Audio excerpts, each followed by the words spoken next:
ਵਟਾਂ ਲੰਮੀਆਂ ਤੇ ਰਸਤਾ ਪਹਾੜ ਦਾ, ਤੁਰ ਜਾਂਦੇ ਗੁਰਾਂ ਦੇ ਲਾਲ ਜੀ। ਸਰਸਾ ਨਦੀ ਤੇ ਵਿਛੋੜਾ ਪੈ ਗਿਆ, ਉਸ ਵੇਲੇ ਦਾ ਸੁਣ ਲਓ ਹਾਲ ਜੀ, ਉਸ ਵੇਲੇ ਦਾ ਸੁਣ ਲਓ ਹਾਲ ਜੀ।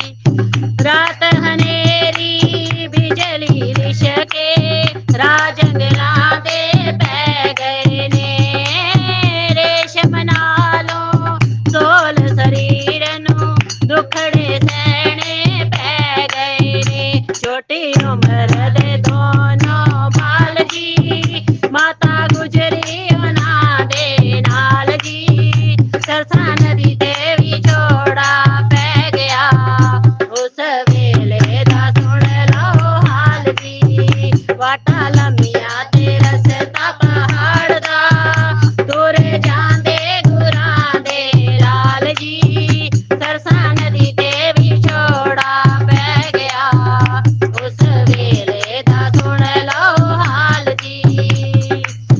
ਕਹਿਰ ਦੀ ਸਰਦੀ ਹੱਡੀਆਂ ਚੀਰੇ, ਬਾਲ ਨਿਆਣੇ ਕੰਬਦੇ ਨੇ। ਉਂਗਲੀ ਫੜ ਕੇ ਮਾਂ ਗੁਜਰੀ ਦੀ, ਰਾਹ ਪੱਥਰਾਂ ਤੇ ਲੰਘਦੇ ਨੇ। ਕਦੋਂ